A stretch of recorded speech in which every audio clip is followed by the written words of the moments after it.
Por que se fala tanto de mitocôndria nos últimos tempos?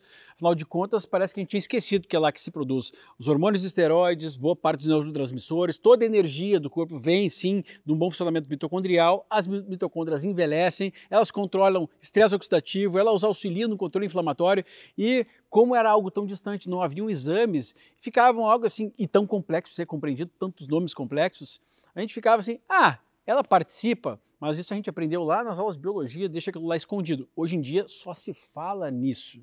E ainda bem que temos exames para conseguir entender onde que acontece o problema e se de fato lá está acontecendo o principal problema. Porque muitas vezes nós estamos tratando aqui aleatoriamente inúmeros sintomas ou condições em que o grande problema está acontecendo em algo, em alguma função dentro da mitocôndria, e isso hoje pode ser afirmado, né, Camila? Olha que beleza chegar num momento desse. E o lado bom e o lado ruim, e que as pessoas esqueceram completamente, é algo complexo e precisam reaprender como, na prática clínica, conseguem olhar para isso e resolver. Sim, hoje nós falamos medicina mitocondrial. Existem artigos científicos que dão o nome de congressos com o nome mitocôndria. Medicina mitocondrial por conta do impacto que compreender como está o funcionamento dessas mitocôndrias pode trazer na nossa prática clínica para quem trabalha com perda de peso, para quem trabalha na área de neurologia, de psiquiatria, ou seja, a saúde mitocondrial entra em todas as áreas da saúde. E hoje nós temos uma ferramenta que é a metabolômica, né, que é metabol, vem de metabolismo, ômica de precisão, que a gente consegue entender se existe uma disfunção mitocondrial. E onde está essa disfunção mitocondrial? Porque quando a gente fala em mitocôndria, em saúde mitocondrial, pode ser um prejuízo no metabolismo de carboidratos ou no metabolismo, na beta-oxidação de gorduras, de ácidos graxos, ou ali no ciclo do ácido cítrico, onde tem a entrada de vários aminoácidos, e tudo isso precisa estar funcionando adequadamente para que seja produzida energia. Então a mitocôndria são organelas que funcionam como uma usina de energia. E quando existe uma falha em um desses mecanismos, no metabolismo de carboidratos ou de gordura, vai haver um prejuízo nessa produção de energia. Então é interessante porque quando a gente vê um paciente com excesso de peso, apesar dele estar consumindo muitas calorias e estar acima do peso, ele não tem energia para perder peso. E onde está o problema? Né? A mitocôndria, através da metabolômica, nós conseguimos entender através de marcadores, por exemplo, em se falando de metabolismo de carboidratos, através da metabolômica a gente avalia lactato, piruvato, são metabólitos. Quando estão altos, existe uma falha no metabolismo de carboidratos. E como eu vou repor isso? Com vitaminas do complexo B, vitamina B1, B2, B3, B5, ácido lipóico. O problema é na beta-oxidação, é na metabolização de gorduras. Às vezes falta um carrinho que chama carnitina para transportar essa gordura que a gente ingere para dentro da mitocôndria, onde vai ser produzida energia. Aí a gente precisa de vitamina B2 também. A carnitina a gente precisa do consumo dela, da produção dela, do bom metabolismo do bioma intestinal para que isso não se converta em potencial inflamação, professor. Veja como está tudo integrado, Você né? entendeu o todo, né? Porque as coisas não são isoladas, né? A metabolômica nos dá essa assertividade, mas ao mesmo tempo... Então agora como é que a gente vai introduzir com um booster mitocondrial, com um soro, seja lá o que for? Não, nós precisamos primeiro entender como é que vai ser absorvido isso. E isso era uma dor muito grande da neurologia, porque nós sabemos que do ponto de vista de literatura, a mitocôndria está envolvida em praticamente todas as doenças neurodegenerativas, a sua disfunção. E ela, conforme o Victor mencionou, não é só energia, é a produção de ativos, de hormônios, de neurotransmissores, quer dizer, é multitask. E no neurônio, ela é numerosa, é quase 20 mil mitocôndrias por célula, são 8 bilhões de células, só perde para o coração, né? Uhum. Então tem muita mitocôndria, muita disfunção, com repercussões que nós vemos que vai desde insônia, ansiedade, depressão, toque, até Alzheimer e Parkinson. Então, é a nossa dor, como identificar se existe o grau da disfunção mitocondrial e aonde atuar para reverter ou para amenizar essa disfunção mitocondrial. Aí vem a metabolômica. Sim. E vocês conseguem, né, Camila? Hoje em dia a gente tem essa ferramenta que nem sempre ela é fundamental, porque quando eu digo assim, quando você chega a entender as ferramentas mais potencialmente complexas, muitos sinais anteriores já lhe conferem grande probabilidade de, uma impossibilidade de fazer o exame em si, sim, já nos trazer evidências de que muito provavelmente aquilo está acontecendo e a gente pode tentar transcorrer esse caminho, né? Sim, na verdade é entender o todo, né? Ela traz esse entendimento. A gente falou de carnitina. O aminoácido lisina é precursor de carnitina. Então, além de dosar se existe desequilíbrio ali no adipato, suberato, são marcadores de beta-oxidação, eu consigo avaliar também os aminoácidos. O problema pode estar, como nós falamos, numa desbiose, uma infecção por H. pylori que está prejudicando a absorção de aminoácidos. Então, a metabolômica... Uma suplementação ou uma suplementação usada... Todo suplemento é bom, gente. O grande ponto é entender qual vai ser bom para aquele paciente que está na nossa frente. Assim como remédio, né? Então... A gente tem essa possibilidade hoje na nossa mão, da gente mapear todo o metabolismo daquele paciente e entender. Foi muito interessante o Dr. Pedro ter levantado a questão de o grau de disfunção mitocondrial, porque uma coisa é estar com ali prejuízo no metabolismo de carboidratos, mas a gente encontra prejuízo no metabolismo de carboidratos, de gorduras, de proteínas, que vai alterar a capacidade antioxidante, né, ou a capacidade redox do organismo. Então ela realmente vai trazer toda essa assertividade para a gente conseguir tratar ali não só o sintoma dos nossos pacientes, mas entender a raiz, a causa, o mecanismo e cuidando de várias coisas, né? Melhorando a função mitocondrial, produção de neurotransmissores, de hormônios. Então é uma ferramenta. Sempre salientando que o estilo de vida, e especificamente eu adoro um deles, eu destacaria como altamente mitocondrial, vamos dizer assim, que aumenta a biogênese mitocondrial, que são as atividades mistas, aeróbicas e de força resistida, que é o HIIT. O exercício intervalado de alta intensidade, de 4 minutos, e que muitas vezes a gente acaba não prescrevendo ou não dando muita ênfase, mas é uma grande arma a favor, sim, da saúde mitocondrial. A metabolômica traz quando prescrever, porque se o paciente está com uma disfunção mitocondrial muito grave, talvez seja melhor a gente melhorar aquela produção, a gente ir devagar, até para indicar, dar mais assertividade para a gente indicar qual é a melhor dieta para aquele paciente, para ele alcançar o objetivo, qual é o melhor estilo de treino, porque não é usada a metabolômica, não é usada só na medicina, na nutrição, no esporte ela também pode ser utilizada. E ela engaja mais o paciente, porque no momento que ele se dá conta disso, ele se sente mais motivado. Sim. E a gente sabe que hoje estilo de vida é ambiente, mas é muito motivação. E alguns pacientes precisam olhar exames, ver que a água está começando a bater aqui no nariz, para sair do sofá e realmente tomar as medidas necessárias de maneira, obviamente, individualizada. E nos últimos tempos, um agravante, né? Porque as queixas das pessoas, por mais que você, colega profissional de saúde, você olhe é como se fosse assim, você olha uma floresta e se você só recebe a pessoa que reclama que tem uma erva daninha X ali na floresta. Ou seja, por mais que você olhe um corpo com todos os sistemas integrados e você esteja acostumado a só olhar para uma queixa desse corpo e tentar resolver só aquilo, esquecendo que é um corpo como um todo, hoje, inevitavelmente, é notório que as pessoas chegam que têm mais de uma queixa. Nós temos dados aqui, nos Estados Unidos, de que mais de 38% da população adulta tem mais de 2 doenças. Ou 2 medicamentos para tratar as condições. No Brasil aqui a gente tem uma estatística muito ruim também, principalmente na terceira idade, mas cada vez mais comum os jovens necessitarem de diversos medicamentos. Da psiquiatria então nem se fala. Agora, nos últimos tempos em que as pessoas têm muitas queixas, é muito elementar para quem tem um conhecimento de mecanismos mais profundos, como mitocondrial, que não é possível que alguém tenha 5 queixas significativas e que eu vou esquecer de todas elas, afinal de contas eu só olho essa. Então nós vamos para queda de cabelo.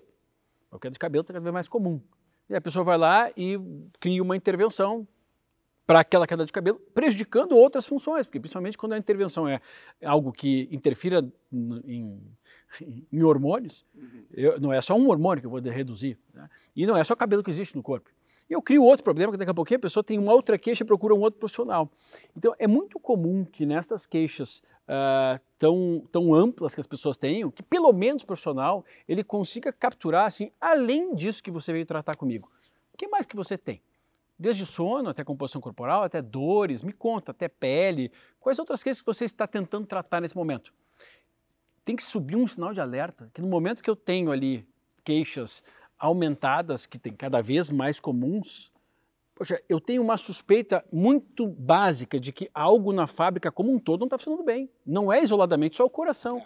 A pessoa vem hoje em dia, eu compartilhei hoje no nosso grupo ali um caso, um paciente que eu recebi com palpitação, nos últimos tempos, não tinha no passado. Taquicardia, palpitação que gera uma angústia neles. Eu nunca fui ansioso, mas eu tenho essa palpitação, com medo de infartar, tenho filho jovem, eu vou para o hospital, e não tenho nada. Só que ninguém está achando, porque alguma coisa está acontecendo. Então eu já estou sujeito ao cardiologista me falou, é só usar um beta-bloqueador e ficar com a impotência que eu fiquei quando usei, do que eu ficar com medo de morrer o tempo todo. Um problema levando a outro problema, né? E esta queixa dele é acompanhada de uma dor de cabeça que também não tinha.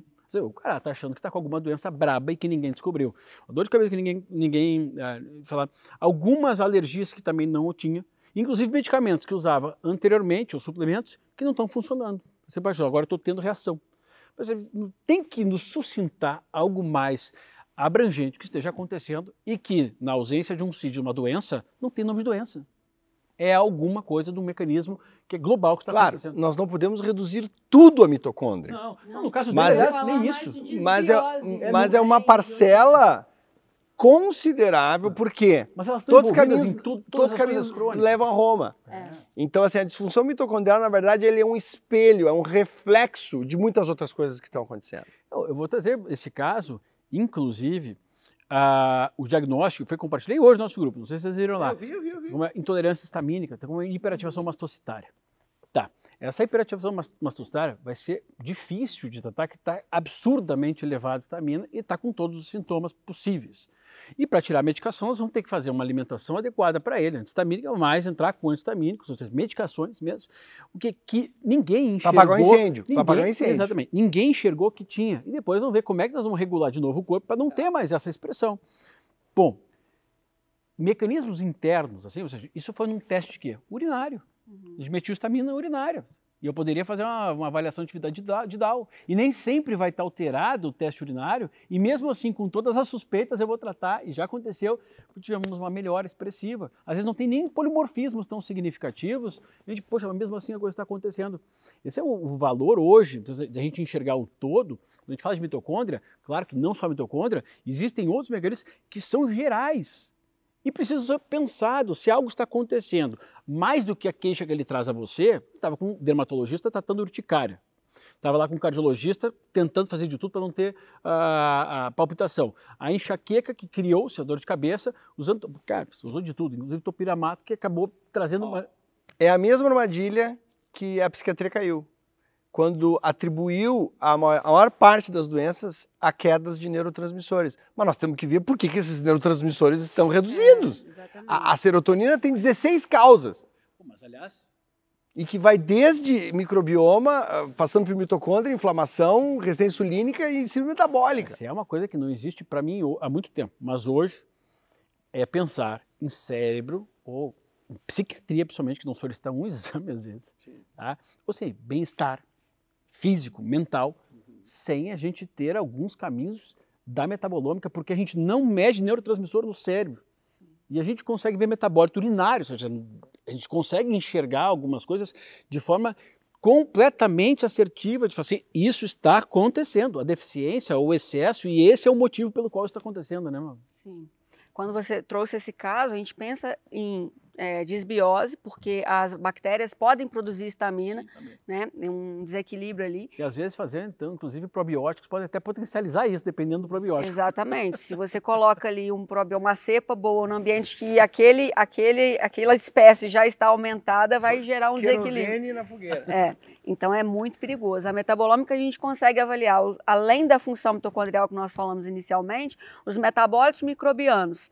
Existe uma disbiose? Consigo ver na metabolômica qual que é o substrato que essa bactéria está usando, o alimento que essa bactéria está usando. Carboidrato, aminoácido, a polifenol, o que ela está usando? Porque a gente consegue inferir quem está alta, com base no substrato que ela está usando. E aí prejudica a absorção de as vitaminas que nós falamos que precisa para a função mitocondrial, prejudica a produção de neurotransmissores, aí a gente cai na questão a queda de libido, a gente pode avaliar o homovanilato ou o DOPAC, que são metabólitos, que através de um exame de urina, gente, conseguem mostrar para a gente como está o nível desse marcador de dopamina no cérebro, que é um neurotransmissor do foco, da motivação, do prazer, né, da recompensa. Então, a serotonina.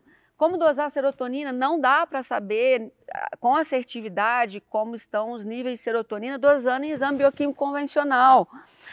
O exame convencional é o que está circulante, então não é preciso para dosar neurotransmissores. Na metabolômica nós dosamos o produto final, o homovanilato, que é o produto final de dopamina, e o 5-hidroxiindolacetato, que é o marcador funcional de serotonina. Então, até para a escolha, claro que a gente consegue corrigir muitas coisas com uma alimentação assertiva, porque eu entendo qual que é o melhor perfil para a gente traçar uma dieta para aquele paciente, com suplementação de forma assertiva. Em caso que precisa de medicamentos, o profissional vai conseguir entender qual via está desequilibrada e o que ele precisa, qual classe de medicamentos ele vai precisar utilizar para corrigir aquele desequilíbrio. É quase um teste farmacogenômico. É um fármaco metabolômico. Existe, isso é que a gente já faz no dia a dia. Poxa, o 5-hidroxiindolacetato, que é o marcador funcional de serotonina, está alto na urina, ele está me indicando que existe um turnover inadequado de serotonina, uma degradação da serotonina. Aí o profissional que atua nessa área, ele já sabe qual classe de medicamentos vai ser efetivo. Pode ser ali na via da serotonina nós temos o gene, o polimorfismo na MAL, que pode estar super expresso, né, por conta de poluentes ambientais, de diversos fatores. E aí pode ser um inibidor da MAL, pode ser um inibidor da recaptação da serotonina. Não, mas o problema é na dopamina. É outro tipo de tratamento. Doses mais elevadas, às vezes. Nutricional, porque o precursor de dopamina é o aminoácido tirosina. E antes a fenilalanina. Antes fenilalanina, tirosina, e o precursor de serotonina é triptofano. Então, Tu pode dar todos esses cofatores. Tudo, mas eu preciso saber onde agir. Porque se eu coloco um aminoácido num ambiente que não tem necessidade, eu vou gerar um desequilíbrio. E se eu não entender que existe uma desbiose e não tratar aquela desbiose, esses suplementos podem seguir uma rota inadequada. Até o medicamento pode não fazer o efeito não vai ser absorvido. Desejado. É a velha história do temal, né? Não é um problema. Agora, em um indivíduo com um bioma... Explica um pouco para as pessoas o temal, que inclusive é um dos temas da pós. Na pós-graduação em Medicina Funcional Integrativa, ela é justamente para a gente congregar todo esse conhecimento. Para que a gente, assim, às vezes parece algo tão distante, né? A pessoa assim, meu Deus do céu, eu não entendi 90% do que foi falado, né? Sim, porque permeia todas as áreas. E é um conteúdo profundo, e de fato, essa profundidade, ela é cada vez mais necessária para a gente resolver os casos e mais. Se destacar nesse mercado, em que fazer mais do básico, toma um booster mitocondrial aqui. Isso vai funcionar nem aqui na China hoje em dia mais. Né? Soluções de Sinatra vai resolver o problema mitocondrial. São outras épocas. Isso foi descoberto lá. Se você ainda usa isso, pelo amor de Deus, só isto. Assim como agora nós temos aqui os fitoterápicos. Se você quer mais foco, tome esses 5 suplementos. Jesus amado, quem disse que o problema do foco vai ser resolvido por esses suplementos? Porque são estes que, para a maioria das pessoas, vão funcionar. Mas não existe mais isso, né? A respeito temal, inclusive, então na pós-graduação, é um local onde mais de 30 professores vão congregar, vão poder cruzar essas informações para que nós, alunos, que nós somos professores e alunos, a gente pode sugar da fonte de todos nós e a gente, agora sim, a coisa ficou mais profunda e eu consigo entender de fato, com profundidade, em cada área, como isso se aplica, que parece tão distante. A causa de cada desequilíbrio, não existem protocolos engessados. A pós visa entender a causa, a raiz e ensiná-los a traçar esse tratamento assertivo. Daí a minha bronca com protocolos. Porque protocolos pressupõem pessoas com a mesma carga genética, com a mesma carga ambiental, né? Se fala muito em epigenoma, né? As pessoas têm diferentes epigenomas, que é a sua relação com o meio ambiente, que irá variar conforme a sua herança genética, a sua herança de hábitos da família, que muitas vezes se confunde, né? Ah, eu peguei o jeito do meu pai. Não, você pegou o jeito que ele se alimenta. Então, tudo isso vai ser muito esclarecedor na pós. Na primeira aula, inclusive um impacto, porque eu mostro que para casos de câncer, tem uma pizza lá, uma fatia, e que a hereditariedade hoje em dia ela ocupa um pedaço desse tamanho aqui. Mas é um impacto tão grande assim, mas é o estilo de vida, mas a gente não sabe. A gente sabe muito bem, tá aqui, ó, tá cada fatia. Agora você sabe intervir nessas fatias? Esse é o grande ponto, né? É o pulo no gato. Um poeta romano, Virgílio, dizia lá atrás, assim, feliz é aquele que conhece as causas. Mas a gente não busca mais causas, a gente está esperando aqui a consequência acontecer para ter um sítio para poder tratar. A gente falava de Temal aqui, e quando surgiu a história do Temal, inclusive no New England, foi assim, então carnitina, colina, e alguns outros, principalmente enfocaram nesses dois elementos. Isso promove um aumento de Temal, que é uma sigla, algo N-óxido, trimetilamina. Óxido de trimetilamina, que isso é tóxico, isso aumenta doenças cardiovasculares. Aquilo ali foi um boom. Por quê? Porque nós estamos num movimento em falar que qualquer produto animal aumenta todos os riscos, sendo que meta-análises de estudos observacionais também, ensaios clínicos randomizados, não confirmam esses achados e até criticam esses achados, porque não há evidências sólidas para isso. Agora, para alguns indivíduos vai ser, para outros não. Vamos retroceder aqui, e foi um boom. Ainda é vigente muito esse conhecimento de um mecanismo que é importante a gente conhecer, que vai ser tão nocivo, tanto quanto para o indivíduo for nocivo. Como a gente identificar que para aquele indivíduo aquilo está sendo nocivo, sabendo que, inclusive, os grandes consumidores de frutos do mar aumentam o Temal também? E peraí, mas não é uma coisa positiva, é a dieta do Mediterrâneo, embanana tudo. Esse conhecimento superficial, com profundidade que a gente aborda lá, a gente vai entender, eles colocam, inclusive, o nível de desentendimento. Inclusive, na figura desse artigo, eles colocam um hambúrguer junto com ovo, junto com carne e junto com queijo. Não, peraí, eu tô confundindo as coisas. Estou fazendo as pessoas confundirem. Aliás, boa parte dos estudos, inclusive, na primeira aula eu apresento, meta-análise mostrando que a questão da meta-análise, o consumo de carnes vermelhas e processadas, não, nós estamos falando de coisas diferentes, estamos falando de salsicha com carne vermelha, tem a ver uma coisa com a outra. Então, promovem o aumento de doenças crônicas. É muito viés. Esse é criticismo, né, para a gente poder entender dos mecanismos, mas o do mecanismo, a gente não extrapolar esses mecanismos e sair com, não, então é só isso, a gente ir lá realmente. Isso a gente faz, mas para entender esse mecanismo e se ele realmente é nocivo para esse indivíduo. No contexto daquele indivíduo, a palavra é a seguinte, a gente busca entender o mecanismo e o contexto daquele indivíduo, né? Que é o que todos os professores da pós-graduação vão mostrar. Olha, nesse contexto não vai ser interessante. Mas naquele contexto, é a mesma, a gente cai até na história da H. pylori, né, que tem sido falada recentemente. A H. pylori é sempre ruim? Não, mas dependendo do contexto do paciente, né, ela vai ter que ser tratada porque ela está gerando prejuízo. Como eu falei, ela vai estar prejudicando a absorção de aminoácidos, que é o principal...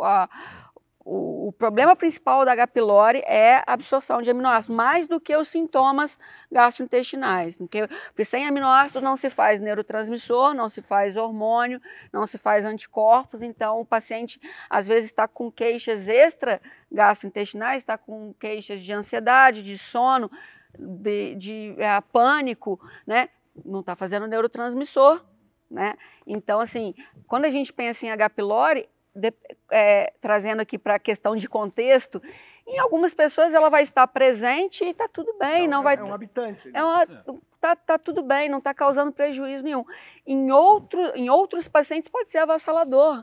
Então, sei que ela pode causar isso e aquilo, e eu vou entender o contexto daquele paciente que está na minha frente. Não adianta eu saber de mecanismo, o que faz, o que não faz, se eu não vou atrás de entender para aquele paciente o que está acontecendo. Por isso que a interpretação isolada do microbioma, que é um exame interessante também, seja ele o shotgun ou o 16S, ele é estático. Ele não revela o quão o teu intestino, que é um portal do meio externo para o meio interno, está interagindo com o meio. Sim. Que é uma coisa que o metaboloma traz. Sim, ele não mostra função. A resultante dessa interação hospedeiro humano, ambiente. Que é o que importa, porque nós vivemos no ambiente, nós somos seres humanos. Então... É que todos têm o mesmo bioma, é uma coisa tão insana. Quer dizer, ok, foi um passo importante. E são complementares, porque entender a composição vai auxiliar muito. Quanto mais a gente entender das ômicas, da precisão de cada paciente, nos traz mais informação para ser assertivo. Mas a análise do microbioma não vai mostrar função. Não vai mostrar o que aquele fungo, o que aquelas bactérias estão produzindo, se estão produzindo, e essa interação com neurotransmissores, com saúde mitocondrial, com capacidade de detoxificação hepática, de limpeza do fígado. Então, o metaboloma é a ciência metabolômica que vai mapear tudo isso. Vai falar assim, olha, existe uma alteração aqui no intestinal, mas existe também de neurotransmissores, e a gente consegue cruzar todas essas informações e dá sentido, plausibilidade. E aí conduzir o paciente, nós conversamos, né? Eu sou especialista em metabolômica, mas sempre falo com o Pedro, falo com o Vitor, olha, esse caso aqui, qual caminho que vai seguir, né? Então, essa informação, pessoal, é compartilhada entre todos os profissionais que estão envolvidos no caso. Aí a importância da medicina integrativa, funcional e integrativa, né? A metabolômica é uma análise funcional, né? Uma análise que entra ali na biologia de sistemas. E a gente usar essa informação para todos os profissionais envolvidos no caso conseguirem conduzir da melhor forma. Então, o metaboloma, a metabolômica, ela é a expressão concreta do conceito de medicina funcional integrativa. Então, é um exame que, felizmente, existe e espero que que outros existam e que venham sempre somando e aprimorando. Que os profissionais entendam, de todas as áreas, entendam a importância de aprender sobre esse conhecimento, porque o exame sem conhecimento também, uma análise não vai adiantar nada. Com conhecimento a gente já consegue intervir de muitas formas. De outra forma aqui é a certeza do que está acontecendo dentro da célula de fato. A gente tem algumas hipóteses. Quando você vê algum nível circulante de algo, não necessariamente aquele algo está sendo bem aproveitado. Porque você não vê o metabólico. A fumaça do carro pode te dizer muito sobre o que o motor está fazendo, mas a gente não vê essa fumaça. A gente vê o que está entrando. Então, esse conhecimento todo, se ficou, às vezes, para muita gente, pode dizer assim, poxa, mas é tanta coisa?